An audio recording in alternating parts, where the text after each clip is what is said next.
What's up, everybody? Welcome to another episode of Morbid Curator Podcast. I'm your host, RotKorpse. And with me, as always, Science Broe. But on this special episode, we have a special guest, the founder of Dismay Comics, Brandon Ingram. What's up, man? How you doing? Doing pretty good. Thank you guys for having me. Yeah, thanks for being on, man. It's our pleasure, man. It's awesome. We read your books, and I gotta say, dude, I really dig them. Thank you. Oh yeah. Before we talk about your books, I got a few questions to ask you that maybe the listeners might also have questions. I don't know how many of the listeners will know about you, but they will by the end of the podcast. So yeah, that sounds good. When did you start writing? Just even in like not necessarily comics, but just writing in general. And who are your inspirations, or what are your inspirations for writing? So I started writing like I didn't realize it, but I guess I kind of liked writing in like middle school and high school. It wasn't till later when I looked back, I was like, oh yeah, like I actually did kind of like writing. But writing as a hobby didn't happen till like right after high school. Right after high school, I started writing, and I was interested in writing short films and feature-length films and stuff at that time. So I did a whole bunch of research to learn how to write screenplays, proper formatting, all that sort of stuff, and started writing screenplays around like 2016, 2017. And then eventually around probably 2018 is when I was thinking about like, hey, like I might try to turn these into comics, because that's the thing is like some of these scripts, they were like low budget films. And what I mean by low budget is Hollywood sense of low budget. But when it comes to me making it, they'll be very expensive. Like it's like one feature length film, it's like $500,000. Hollywood sense, yes, that's cheap. For me though, that is very expensive. Right. And likely will never happen.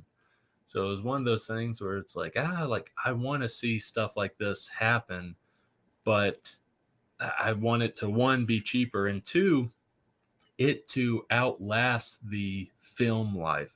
Because that's the thing with stuff like film is like Avengers Endgame came out 2-3 years ago and cost hundreds of millions of dollars, like basically $500 million for that one movie. And I don't know if you guys have seen it or not, but at the very end, there's that giant fight scene with every Marvel character facing all of Thanos's troops and stuff. Epic fight scene, like 15-20 minute long fight scene. That fight scene alone probably cost $100 million, if not more. Right. The thing is how epic it is now. 20 years from now, people will look back and nitpick here and there because it is mostly CGI. And CGI just gets better and better. Like, yes, it looks good now, but 20 years from now, you could look back and pick at some of it. Yeah. That thing that cost hundreds of millions of dollars will hold up to a degree in the test of time. But when it comes to some of those visuals, not entirely. Whereas something like comics, the artwork and the stories and stuff like that, they do hold up to the test of time. And so that is a bigger influence than just it being cheaper of me getting into transitioning into writing comics instead of just writing screenplays. Yeah, I totally agree with that, man. That's awesome. Who were your, like, did you have any inspirations as far as, like, do you have anybody who inspires you to write, like anybody that you look up to, who also does like horror anthology type things? Or yeah, I'd probably say the biggest inspiration for writing anthologies in general, not just horror anthologies, the biggest inspiration for me for that is Rod Serling from the Twilight Zone, and he's done countless other things. He did countless other things. But yeah, the classic 1950s, 1960s Twilight Zone was a huge inspiration when it came to me seeing how to write. I mean, those episodes were basically 22 minutes long, but they had so much story and weight into them just in those 22 minutes. And I'm not talking about season 4. I know season 4 they changed it to an hour, and that's iffy. But but that show was very inspirational for me, as well as Rod Serling just as a writer. Like looking at some of his scripts for those episodes and stuff. He to me, he's like the master of short horror anthology, because he's able to tell that whole story without it feeling like you have to see more, or without making you feel bored or anything like that. So I'd say the most inspiration comes from him in the Twilight Zone. Yeah, I can see that through your writing, very much actually, with how you don't have to necessarily like show how it ends in a way. You know what I mean? You kind of leave it on somewhat of a cliffhanger and stuff, and that's like okay. You know what I mean? It's not. You know, some of them, it'd be cool if there was like a couple more issues or whatever to, because you're wondering what did happen, what was the result of all of this. But it also is cool to just like leave you like that, just leave you thinking. So with something like, thank you. With something like issue 1, like there always is a possibility of having another story happen in that theater and stuff. Like I already have one script that'll likely, it's a movie theater script, and when I wrote it, I wasn't even thinking to be a sequel or take place in that movie theater. But then as time moved on, I was like, I can work this into being a part of that universe. So there is that, but I do love I love ambiguity sometimes. Like sometimes I'll have a story where it has a straight up ending. There likely won't be a sequel or anything like that.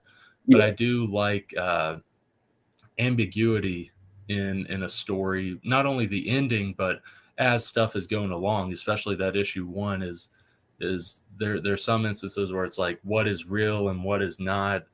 And that ending, there's discussion that can be had with the ending, because you may think it went this way, and then someone else who wrote it or read it thought it went this other way. And so there's different interpretations of it, as well as that also helps lead to discussion of the story. Now I'm a small fry, so it'll be rare to find like 2 people that don't like live with each other or know each other like discuss this book.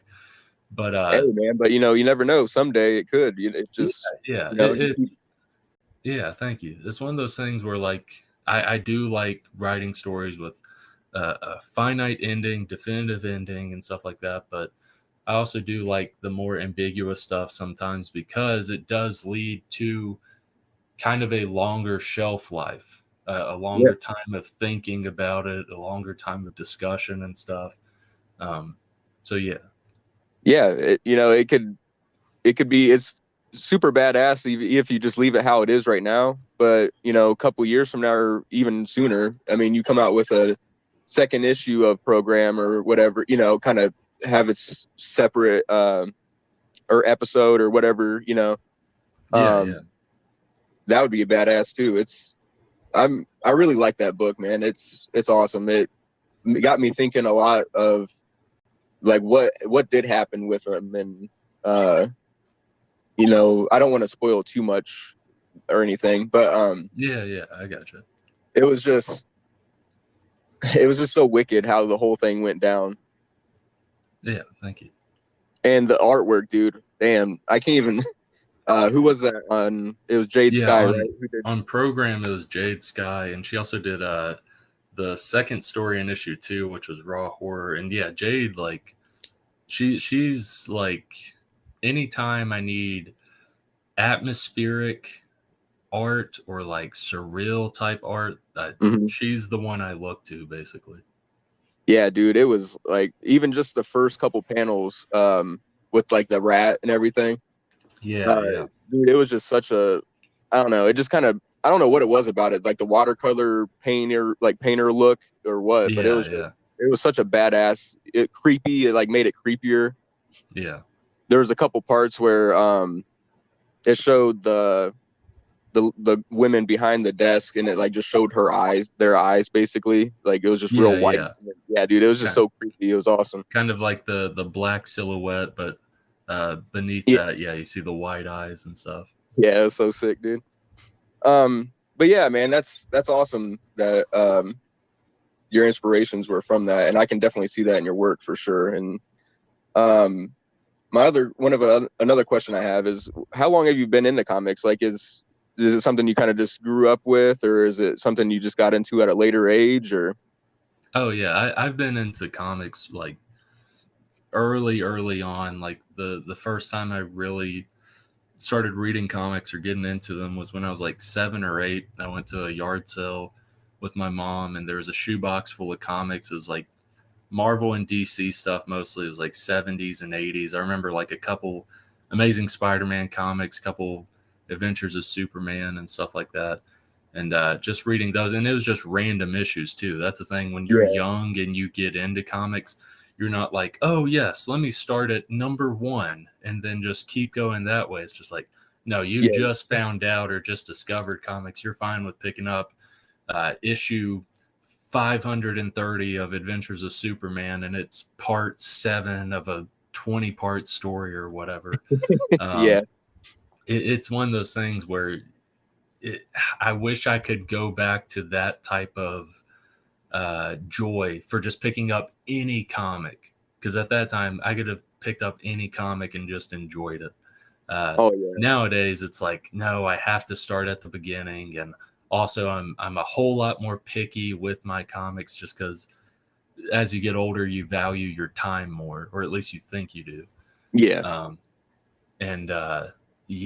That's when I started getting into them, and then like started picking up monthly was when I was in high school, when New 52 dropped for DC. I started picking up Scott Snyder's Batman, and that was what really got me into picking up monthly. Currently I don't pick up floppies anymore. Like I don't pick up monthly comics. I mostly just get trades, like the books, like 6 issues collected into one, that sort of stuff. The only floppies I get nowadays are through strictly Kickstarter, through indie comics, because I like Image Comics. I love Boom Comics, and I guess technically they are indie comics, but when I think of indie comics nowadays as a comic creator, I think of stuff like Kickstarter, like small guys at comic conventions and stuff like that. Like I love Boom and Image and IDW and all that stuff, but I don't know. Like once I got into creating comics, my idea of what an indie comic was completely shifted, because there's even lower, even less read stuff than Image and Boom. I can see that, because I get what you're saying too. It's like it's independent comics, but they're like mainstream in a way, to where it's just like Image Comics and stuff like Todd McFarlane. Everybody knows Todd McFarlane, I don't know. I like I'm the same way with like movies. And Science Bro can attest to this. We're into like some super B movie, like scraped up, nobody even knows what the hell it is kind of thing, and those are what are cool to us, so I can understand what you mean, where it's just like people just starting out and they're just trying to get their book out, whatever they like they can put into a book, and give it to the people and see what they think about it, kind of thing. That's awesome, man. Yeah, exactly. And I don't mean to like derail or get off topic, but I do want to ask, have y'all seen Psycho Goreman? I haven't. I'm pretty sure Science Bro has, though. Psycho Goreman was like one of my favorite movies from last year. Yes, it was so good, because you had just mentioned like small indie horror movies, and I know there's even smaller than that, but I mean, $40,000 budget for a feature length movie is pretty small. I really like Psycho Goreman. Yeah, I've been trying to get him to watch that for quite a while now, and I'm failing, but yeah, that was that. The soundtrack, the performances of the kids. Even I mean, usually you get these movies and they have child actors. Sometimes they're not that great, but in that one, I think they did a really really awesome job in that movie. Oh yeah, it's Plus really the humor. good. Like I try to tell them, it's like Power Rangers kind of. Oh yeah, in a way. it's hilarious because all the villains are basically they look like Power Ranger villains. Right, and it's all done awesome because I mean obviously it doesn't look, I don't know, like Power Ranger villains, it doesn't look real, you know what I mean, but you just go with it, so yeah. But yeah, that's a great example of like you said, a low budget movie that was successful. Yeah, I'm gonna have to definitely check that out. Science Bros I have like a whole list of movies that he needs me to watch. I go on my own little sprees of watching random shit, and I'm super big into like 80s, just low budget slashers, just tons of gore kind of thing. Yeah. Oh yeah. Which have you seen speaking of, I mean it's not low budget, but you've seen that Terrifier 2? I haven't seen that yet. I recently, like within the past week or two, saw the first Terrifier, and I think I might just wait till Terrifier 2 comes out on DVD, and I might just buy it or rent it. I don't know. I'm sure the second one's better than the first one, but the first one, I love me like crazy over the top gore and stuff like that. Like Psycho Goreman, the name has gore in it. Like it has some crazy gore and stuff like that. But it was still like a good movie. Whereas like the first Terrifier, pretty much all it had was just like shock gore, and that was it. The story wasn't that good in the first Terrifier. Yeah, that's basically exactly the same in the second one. Okay. The story isn't very great, for sure. But yeah, the gore, I really like the gore of it and stuff like that. But yeah, definitely the story was not there for sure. Now, I will say, like, I do love, and I hope whoever did the special effects and makeup in the first Terrifier, I hope they have a prolific career, because the makeup and all the kills and stuff was done amazingly for the budget they had for the first Terrifier, especially the I think when he was like sawing the girl down the middle, like stuff like that. It was just like crazy for like the budget they had. Yeah, I think the guy who did the effects was the director too, Damien Leone. Oh, okay. He did the second one too, and it, like, I haven't seen the second one yet. Like RotKorpse there has seen it, and he's trying to give me a watch. I just haven't seen it yet, but yeah, the first one, like, I agree with you on that. Like, it's got like the cool effects, but the story, you know what I mean? It's not. Yeah, but I guess you don't really watch it. You don't watch those kind of movies for the dialogue. So, but but I could attest to that. Yeah, the first one was that Saw scene was very well done. While we're on the horror topic real quick, I just have to ask, dude, what is, like, if you can answer it, what is your favorite horror movie? Trying to think if I have like one like a specific. I know it's a hard question. I'll mention like a few, like, because I don't know if I like one over the other. I really like The Descent. Like the Descent is one of my favorite horror movies. Yeah. I really Good like choice. The Descent. When it comes to 80s, my favorite is The Thing. I really like The Thing. They had I think this year it was like the 40th anniversary or whatever. They had it in AMC theaters, and I went there, and what sucked is, like, they didn't enhance the audio or anything at all, to where like if you did you see it in the theater, Science Bro? I didn't, but I heard a lot on social media. Everybody was complaining how the sound was terrible. It was like 2.1. So yeah, supposedly they re-released it like a week later, again with the sound corrected. Supposedly, I don't know if that's true or not, but yeah, I did hear the same complaints. Because like the dialogue was kind of quiet, and then like whenever there was like little noises, like little stuff, like someone scratching their skin or something like that, it was super loud, and then like explosions were really quiet. It was just so weird.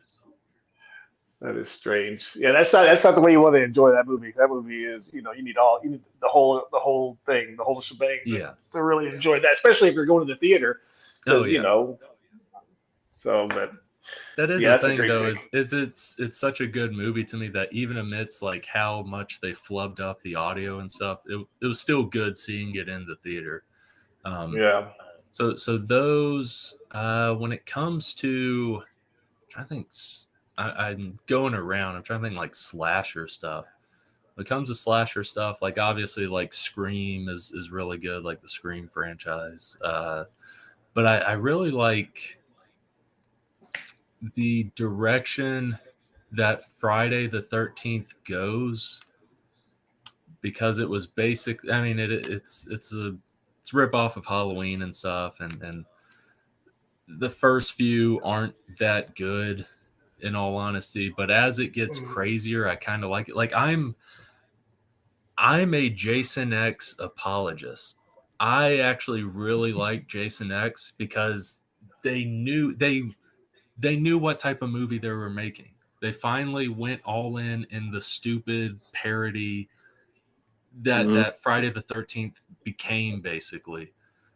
And so that's, I don't know, when it comes to like guilty pleasure horror movies, Jason X is definitely like a guilty pleasure for me. Hell yeah, man. Yeah, I can I'm not I don't think I've seen, to be honest with you, Jason X. I know it's Kane Hodder and stuff, right? As Jason. Right. I don't think I've seen that one. I've seen literally like every other one, but it's probably got one of the best kills like in all the whole franchise with the he'll know it with the cryo freeze or whatever. Yeah. That's like one of the top ones for me, and the body and the sleep the sleeping bag, but that was kind of like a redo from part 7. Yeah. Still even better. But yeah. Awesome stuff. I totally get that. I love that movie too. It's fun. Yeah. I can totally agree with the Thing too, man. I love that movie. I love the body horror of it, and yes, dude, it's just such a great movie. We actually did a episode on it, and dude, it was so much fun just talking about how like brutal it is and shit. Yeah, because I'm trying. There's so many that I like, but now I'm like deviating from this. I'm now thinking of like the horror movies I've liked the most this year. I think the two I've liked the most from this year were probably The Black Phone and Pearl. I think those were the two I liked the most this year. Pearl I really liked. I really liked Pearl. I've heard a lot of good things about Pearl. I've not seen that or X. I'm trying to. I need to get on board with that because I know they're making a third one now too. Yeah. It's supposed to be. I mean, like I said, I haven't seen them, but I guess it has to do with the third one's going to have to do with the other character. I can't remember the performer's name, but the blonde character from the movie. Yeah. But yeah, I've heard nothing but good things about both of those. I don't know if RotKorpse, have you seen that or not, but I gotta check those out. No, it's something I definitely need to check out though. I just been watching. I haven't watched any like new movie. I mean, I haven't even watched Halloween Ends or anything. I haven't been real hip to the new stuff. Kind of dabbing in the old shit, honestly. Yeah, you can pass on Halloween Ends. Yeah. That's a pretty divisive one. It's like Halloween Kills, like from the year before. It's like people love it or hate it, or I don't know. It was different. I told him I've seen it, but I told RotKorpse, I was like, yeah, it's definitely going to be different than any other Halloween movie you've ever seen. Well, that's the thing is like dang, I'm trying to like. I know you don't want to spoil, but it's like it's hard to you can't talk about it. Here's without spoiling. I like the direction they went. You know what I'm talking about, Science Bro. I like that. Yeah. My problem is I think it needed to be longer with the stuff that they were trying to express. Right. I know that sounds crazy because like a Halloween movie, we don't need that to be 2.5 hours long. But some of the stuff that they were trying to do, it's like, I don't know. Some of the characters and the way they're thinking, it feels rushed. Is how it felt with me. I can see that. some people have already even heard comments about how that should have been the second movie in the franchise or the trilogy. I would have been okay if they like made Halloween Ends 2 different movies and you're able to flesh out some of the stuff they were trying to do. Right. The RotKorpse, you got to get on board with this so you know what we're talking about. Sorry. I know, dude. I do. I definitely out in the dust on that. I'm not one to, no matter what the opinions are from, on social media, people hate it or whatever. I always got to watch it just so I can have my own opinion on it. So I'm definitely going to give it a watch for sure. For sure. Heck yeah, man. But yeah, man, that's awesome talking a little bit of horror with you and stuff. Are there any? Can I ask you real quick? Sorry, I didn't interrupt you. I'm just curious. Are there any besides any horror comics that you're into right now? I'd say the horror comics I'm into now / like that I've really liked. What kind of got me into horror comics was the creepy and the eerie magazines. Yeah, that's what got me into horror comics. And then what got me into modern horror comics was when Scott Snyder's Witches came out. Witches is really good. It's 6 issues. They say they're going to do a volume 2 one day. It's been 6 or 7 years, so who knows? Maybe they will, probably not. But Witches is really good. And then probably one of my favorite horror comics is a comic called Basket Full of Heads. Basket Full of Heads is really good. It's basically it's set in the 80s, I think. And this girl, to shorten it, a home break-in happens, and she's like babysitting or watching over this house that has a bunch of like beautiful artifacts from like Nordic times and stuff. And to protect herself, she like breaks the glass of one of these things, and it has like this axe with like a bunch of runes on it and stuff. And like this person that is breaking in is like trying to attack her, and she basically chops the guy's head off in defense. And when she does that, when you like get your head chopped off with this axe, your head is still alive. Like you're still conscious and you're able to talk and stuff. And so it's basically this girl trying to survive the night with this axe, and this axe that can cut people's heads off and they're still alive. And it's just like, I don't know, it feels like an 80s horror movie. Yeah, it's really like good original 80s horror movie. Right. Some like that sounds awesome. shit. Yeah, it's really good. It sounds. I wonder if I saw that at our local comic shop here. That sounds so familiar.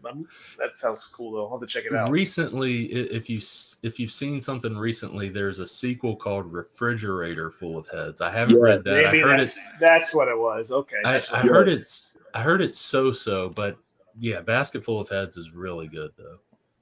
Yeah, I've seen that on the show. Did you ever get into? It was very short. I mean, it's just horror comics because I liked it a lot. It was called Afterlife at Archie, and it was like Archie comics, but it was zombies attacked the town of Riverdale. Did you ever get into it? It was like from 2014, and it only had it only had like I think 10 issues because then Riverdale started and the writer started writing on that show. Yeah. And I was so bummed because I thought the writing was so well done in that comic book. And I loved it, and then they just stopped. Yeah, I remember seeing like the trades for it, like here and there. I think I even saw the trades at there's a place like it's not all over the country. It's this place called Ollie's Bargain Outlet, where like I've heard of it, yeah, they have like discount trades and stuff. I think I've seen it in an Ollie's before. Okay. I would recommend it, but there's no ending to it, so it's kind of gotcha. It would suck to get it. Yeah, it would suck to get into it because they never really finished it. So, but yeah, I'm just curious if you ever read that though. Yeah, I'd say Basket Full of Heads is probably my favorite horror comic I've read. And then like recently, like Ice Cream Man is really good. I like Ice Cream Man. I haven't stayed up to date with it, but I've liked it. And then The Silver Coin, which is like another anthology where each story follows this cursed coin basically that gets passed along through time and stuff, and you get to see how it's tormented people. Nice. Awesome, man. Have you, you seem like a pretty big Scott Snyder guy. Have you ever read We Have Demons? I haven't. I want to eventually. Yeah, man, it's awesome. And Greg Capullo, he's like another one of my favorite artists. He's he does the artwork on it and stuff. And yeah, dude, it's awesome. I'd definitely check it out if you haven't. I think that's something that Scott Snyder excels at is horror. I do like his Batman run. If you read the whole Batman run, like not in one go, but like you're not reading anything else in between, it can get really exhausting because every arc is just like Gotham's about to end and Batman stops it. It's no like small stuff. It's not like Detective Batman solving a small little case. Like it's like Gotham's going to end or the world's going to end. That's every arc, and it gets so exhausting. But his horror stuff is really good. Yeah, definitely. We actually had the pleasure of meeting him. Science Bro and I went to New York Comic Con this year. That's awesome. We met him and Greg. They were both at the same booth together. They're such like badass guys, man. Cool. Yeah, they were very, very friendly. They were cool. Nice pleasure to meet them. That's awesome. It's always nice, like meeting like your heroes, kind of thing. Like, and they're cool. Yes. Like, I don't know if you're familiar with like Ryan Stegman and Donnie Cates and stuff like that. Oh yeah, I'm a big fan of theirs, and we met them too. And dude, they were just so like, just I don't know. They seem kind of like they're Donnie. You know, he kind of seems like he's somewhat of a hard ass kind of guy, but he's really not like that. Like in person, like he's real like cool with you and stuff. So yeah, that's awesome. Yeah, I love their Venom run and Absolute Carnage and King in Black. Like, those such badass books, dude. Yeah, and his I whenever I first read it, I wasn't that into it, but now I like it more. I like his Silver Surfer Black book a decent bit. I have actually not read that, but I'm like very interested in picking it up. Yeah, the story, if I'm being honest, is okay, but I hate that I can't remember it. The art is absolutely beautiful. I can't remember the artist's name though.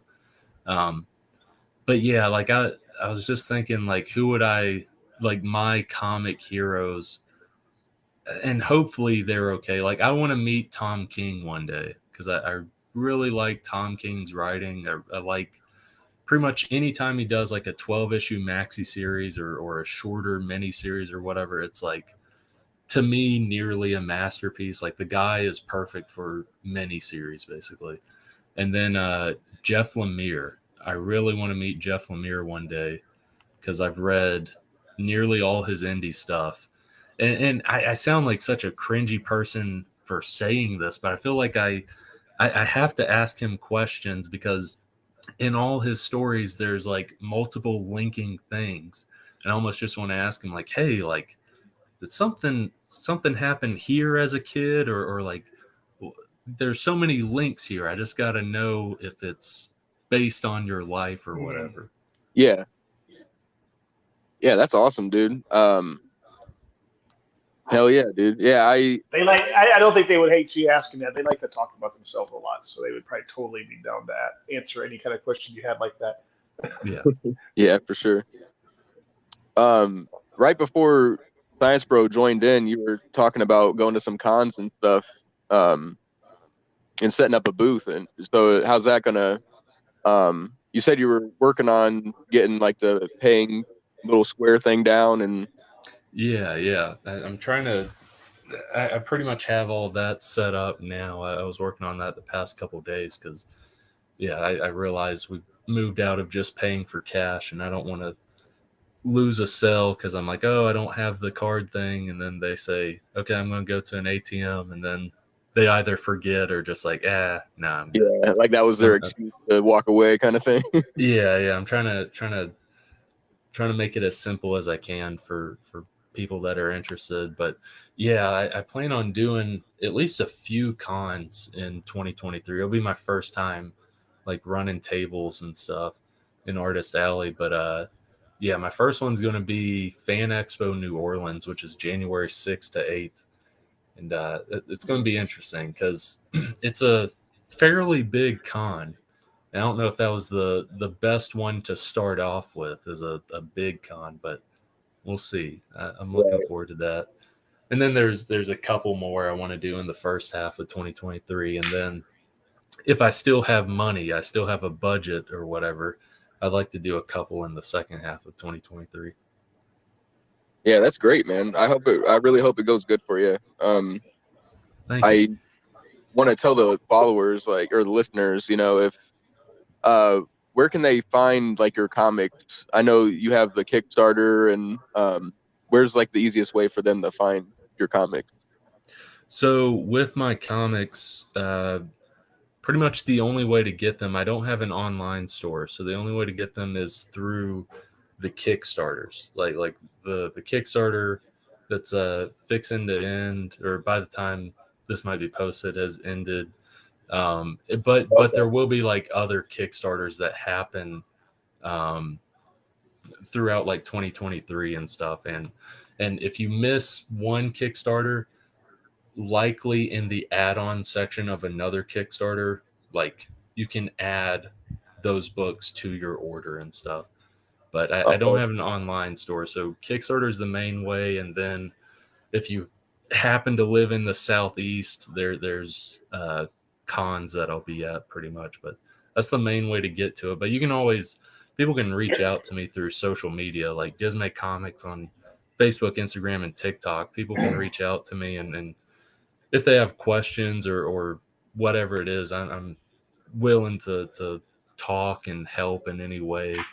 Especially if there's like indie creators that just want to get into stuff or have questions about stuff. Like I'm always willing to talk about that sort of stuff because someone did that for me, and I just want to pass that along, basically. Yeah, I've noticed a lot lately with like indie creators where they're using Kickstarter a lot instead of like a storefront on website.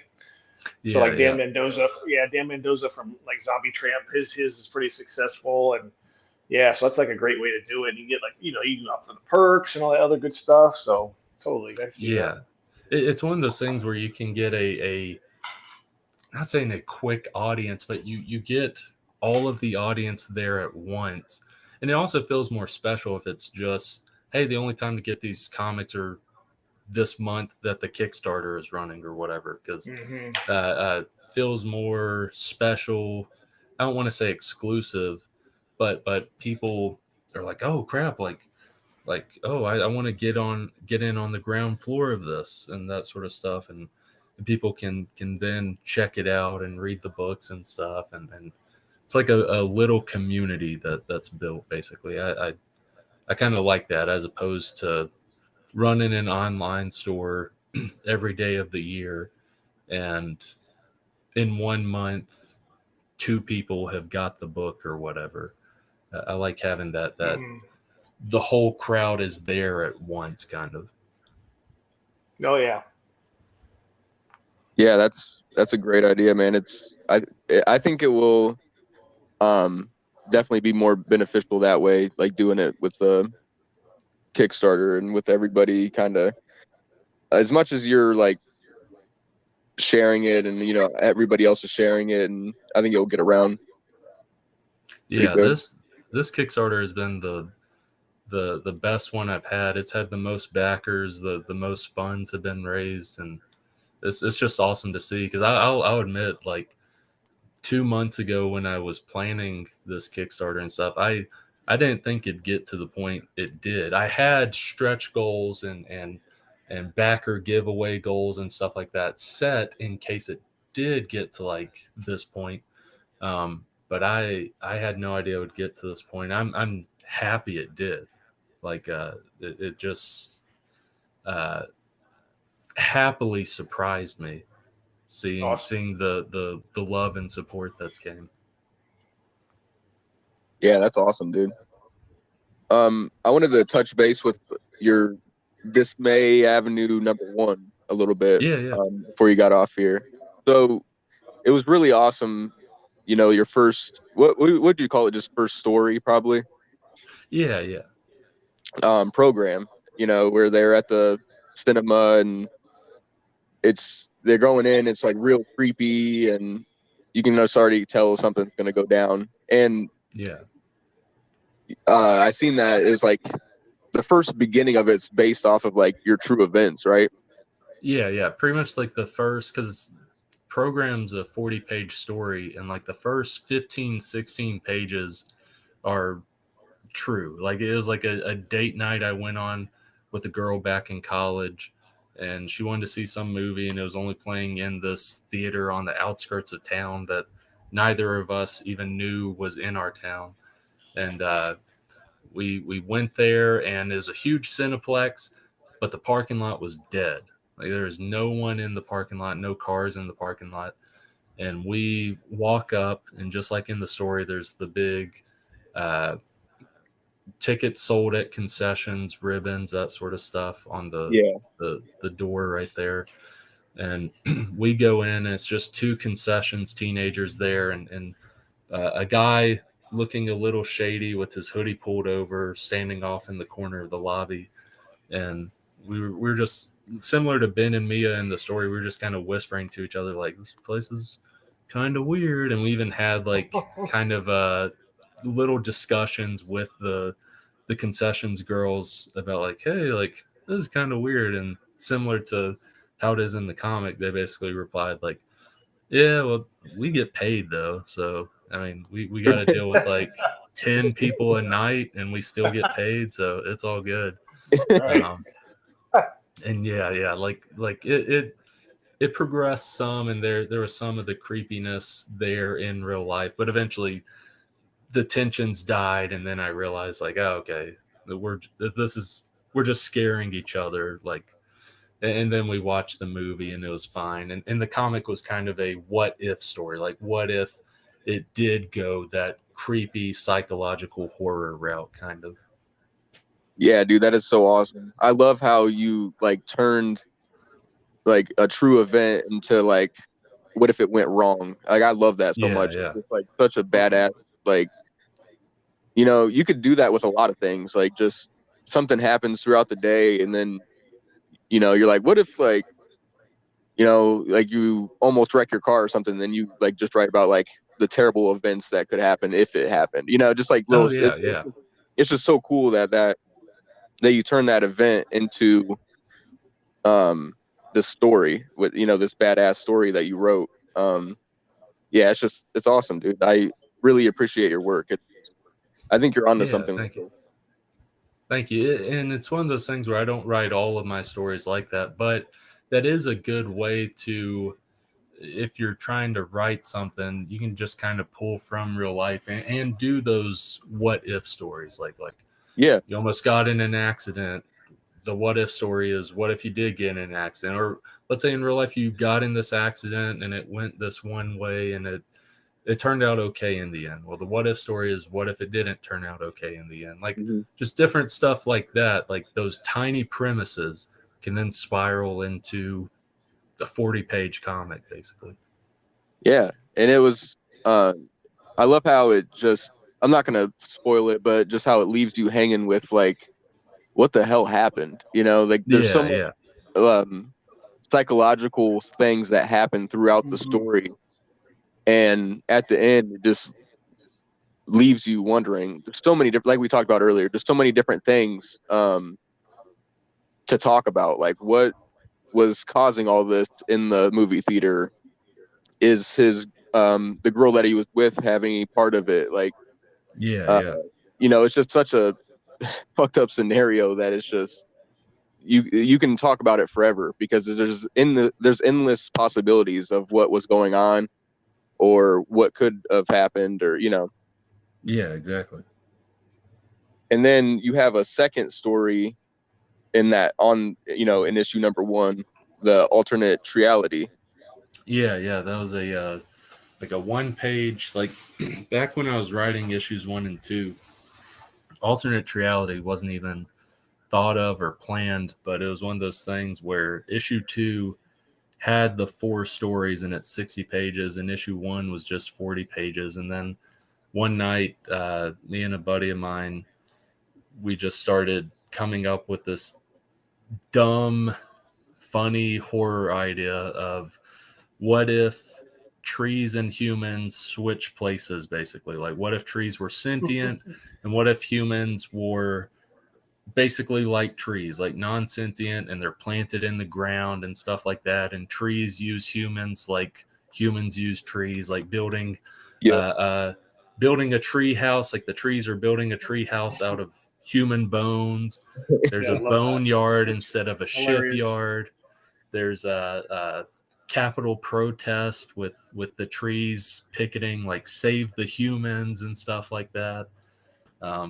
Yeah, dude, it's awesome. I'm a huge death metal fan, and there's this band called Cattle Decapitation, and it sounds like a brutal ass name and stuff, but they're like actually vegan, and they're like super against killing animals and all that thing. So it's like a lot of their songs are like their artwork on their CDs and stuff like that. It's just a lot of like alternate realities where the cattle is the one that, like, the humans are the cattle, you know what I mean?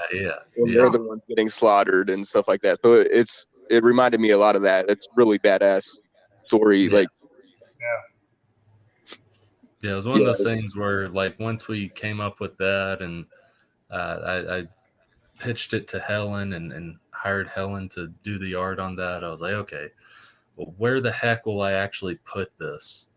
I was like, well, I mean, issue 1 is 40 pages, issue 2 is 60 pages. Like, it wouldn't hurt to have an extra page in issue 1, so I can put this at the end. And also it kind of helps work as like a little reliever of the scariness or whatever from Program. And now you got this weird, dumb tree and human 1-page comic.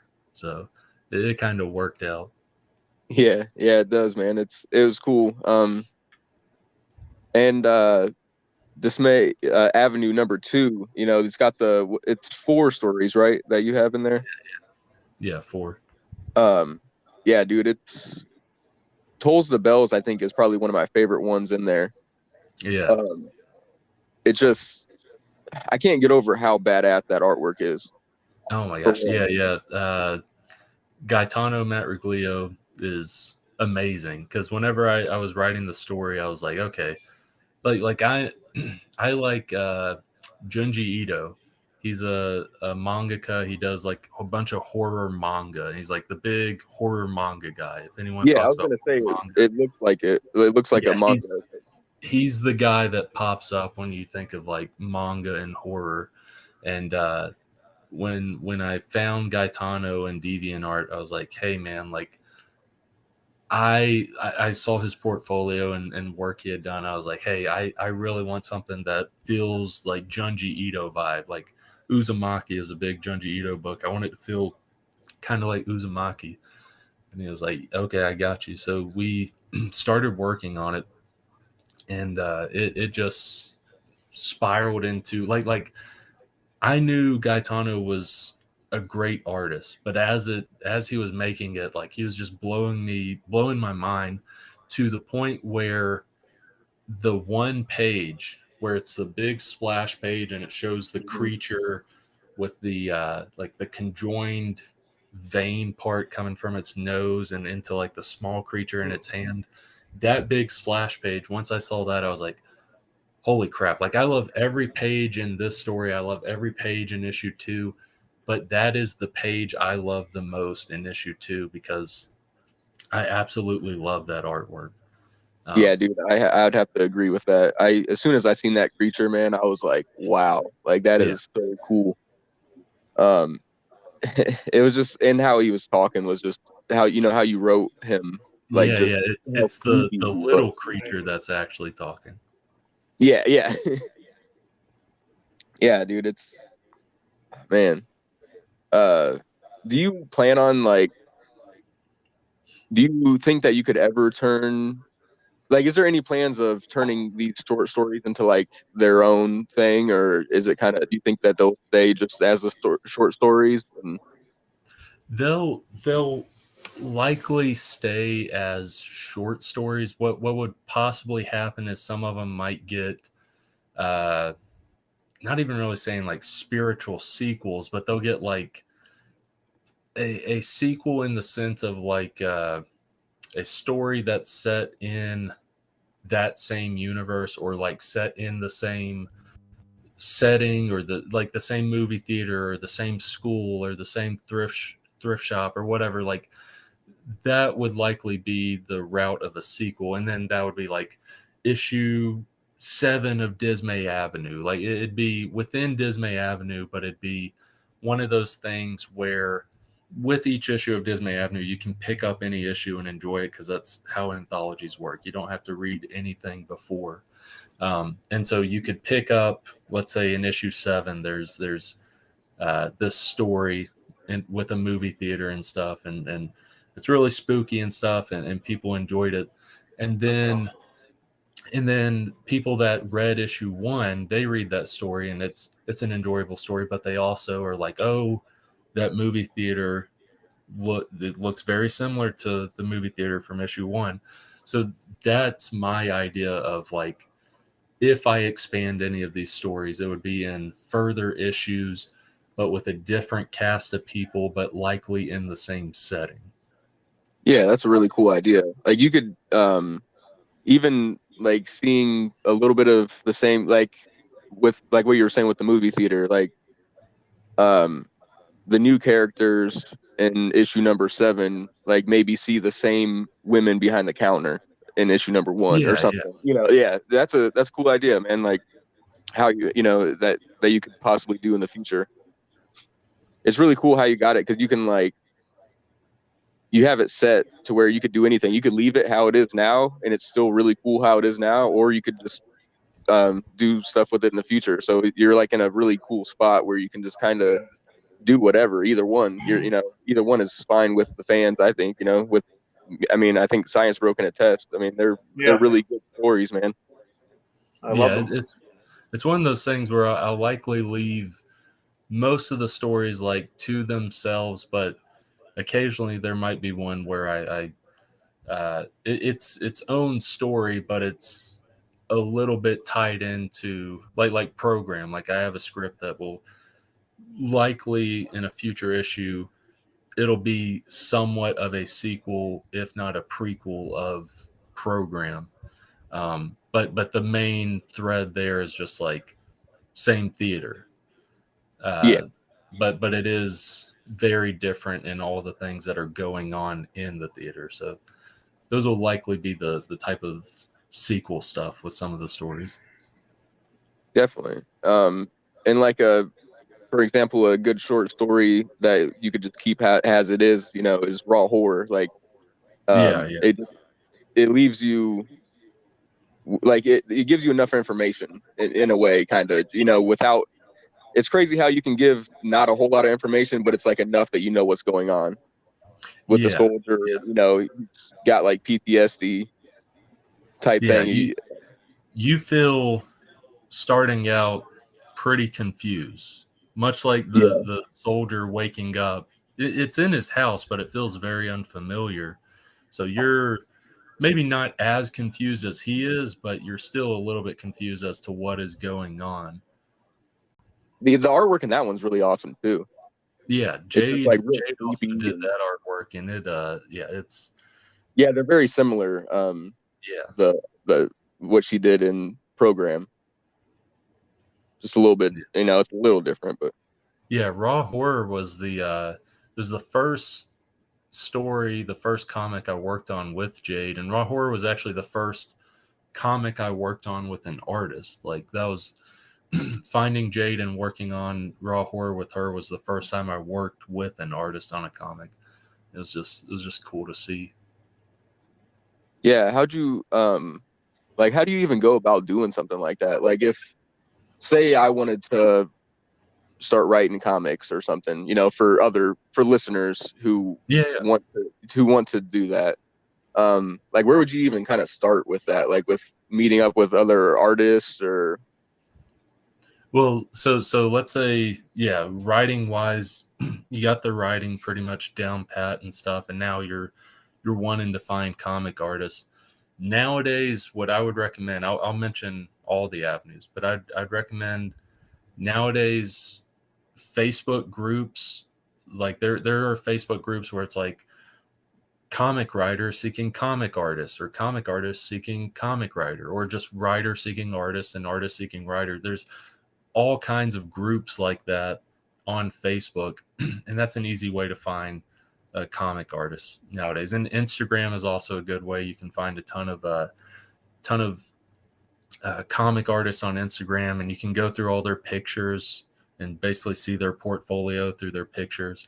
And then the way that I did it back in early 2019 with the artists that worked on Dismay Avenue and issues 1 and 2 is through DeviantArt, which I don't know if I'd entirely recommend, because I spent dozens, if not 100+ hours, like just scouring through DeviantArt, because when I wrote these stories, I had the specific art style that I wanted. I had that in mind. So I was basically just going through, like typing stuff like horror art, which is very broad, and you're going to get so many searches on DeviantArt, and just trying to find an artist, like 1 or 2 of their pages that kind of match what I was looking for. Then going to their profile, sending them a message about like, hey, would you be interested in me paying you to do a comic, and give them a brief outline of the comic, and then go and find other people. Because that's another thing, is pretty much a third of the people you message will reply back. And that's nothing against the people that don't reply back. It's just people are busy, as well as DeviantArt is like an old system. Like, people might still have their profiles up, but they are inactive. So it was one of those things where like 1 out of 3 people would reply back. And even then, I was working at a budget. Like I still paid the artist good, but I couldn't pay like top dollar or anything. So I would ask what their page rate was, and I'd get back, and sometimes it's like, that's too much for me, and basically go on my way. So it was a lot of scouring and trying to find the perfect artist on DeviantArt. So there is that avenue, but I would recommend like Facebook groups and Instagram are probably the best ways nowadays, the quickest ways. Awesome, man. I appreciate you giving that information. I'm sure there's a lot of, I mean, I'm not a writer myself, but eventually maybe somebody listening to this could really, that would help them out a lot. Just hearing, good info.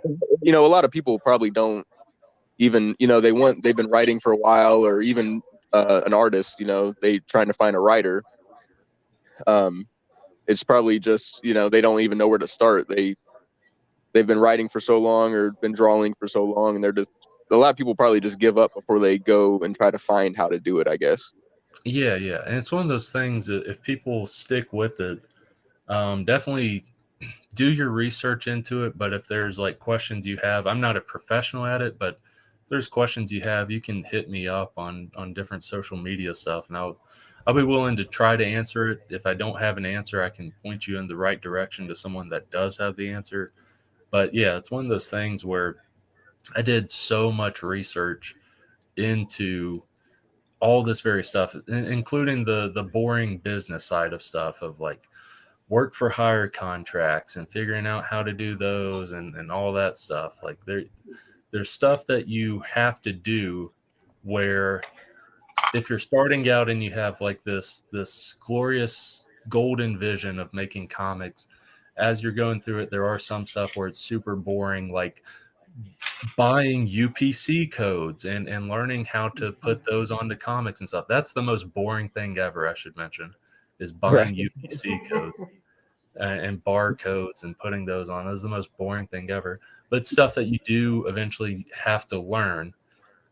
So if you can stick with it, just remember all the fun stuff, because there's a ton of fun stuff about making comics. Just remember that. You got to learn the boring stuff, but just remember all the fun stuff that comes along the way as well. Definitely, man. That's so awesome to hear. I think we're going to probably wrap it up, man. Such a great time having you on here. Yes. I think we both really dig your work. Keep doing it, please. I want more. Thank you, guys. Thank you. All right, man. Well, just remember, get hip or rot. Thanks, Brandon. Thank you, guys. Yeah, no problem, man. It was really good having you on here. Thank you.